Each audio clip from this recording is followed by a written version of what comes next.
جب انسان کی روح نکلنے والی ہوتی ہے تو اس کے پاس 5 فرشتے آتے ہیں۔ پہلا فرشتہ اس وقت آتا ہے جب اس کی روح حلق تک پہنچ جاتی ہے تو فرشتہ کہتا ہے تیرا طاقتور بدن کہاں گیا، آج یہ اتنا عاجز کیوں ہے؟ اور جب روح نکل جاتی ہے تو دوسرا فرشتہ آ کر کہتا ہے تیری مال و دولت کہاں گئی جو تو نے جمع کیا تھا؟ اور جب اس کا جنازہ اٹھایا جاتا ہے تو تیسرا فرشتہ آ کر کہتا ہے آج تو اتنے لمبے سفر کے لیے نکل گیا ہے جس سے لمبا سفر تو نے آج تک کبھی طے نہیں کیا، آج تو ایسے تنگ گھر میں داخل ہونے والا ہے جہاں کروٹ لینے کی بھی جگہ نہیں ہے۔ اور جب قبر میں اتار دیا جاتا ہے تو چوتھا فرشتہ آ کر کہتا ہے کل تک تو زمین کے اوپر چلتا تھا اور آج زمین کے اندر لیٹا ہوا ہے، کل تک تو ہنستا تھا اور آج رو رہا ہے، کل تک سب تیرے ساتھ تھے اور آج تو اکیلا پڑا ہوا ہے۔ اور جب قبر پر مٹی ڈال دی جاتی ہے اور سب چلے جاتے ہیں تو پانچواں فرشتہ آ کر کہتا ہے تیرے سارے قریبی لوگ تجھے چھوڑ کر چلے گئے، اگر وہ رک بھی جاتے تو تمہیں کوئی فائدہ نہیں پہنچتا، آج یا تو تجھے جنت کی خوشخبری ملے گی یا جہنم کا دردناک عذاب۔ اللہ ہم سب کو ایمان پر موت دے اور قبر کے عذاب سے بچائے۔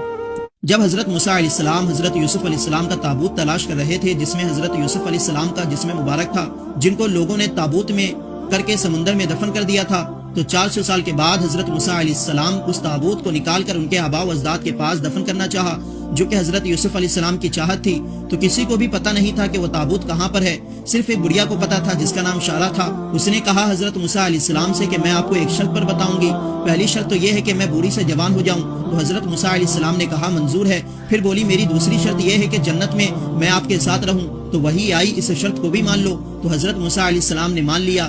پھر اس بڑھیا نے تابوت کی جگہ کے بارے میں بتا دیا، تو حضرت موسیٰ علیہ السلام نے اس تابوت کو نکال کر حضرت یوسف علیہ السلام کے آباء و اجداد کی قبروں کے پاس ان کو دفن کر دیے، اور وہ بڑھیا جوان ہو گئی، اور جب وہ 52 سال کی عمر کو پہنچتی تو وہ پھر سے 32 سال کی ہو جاتی۔ اس طرح اس نے 1600 سال کی عمر پائی اور حضرت سلیمان علیہ السلام سے اس کی شادی ہوئی۔ کیا آپ جانتے ہیں سب سے زیادہ عمر کس نبی نے پائی تھی؟ کمنٹ کر کے ضرور بتائیں۔ ہمارے نبی کے والد حضرت عبداللہ کی قبر مسجد نبوی کے پاس تھی اور کچھ صحابہ کرام کی بھی قبر مسجد نبوی کے پاس تھی، تو جب 1978 میں مسجد نبوی کے دائرے کو پھیلانے کا منصوبہ بنا تو اعلان کیا گیا کہ اس دن ہمارے نبی کے والد اور صحابہ کرام کی قبر کو کھود کر ان کے جسم مبارک کو نکالا جائے گا،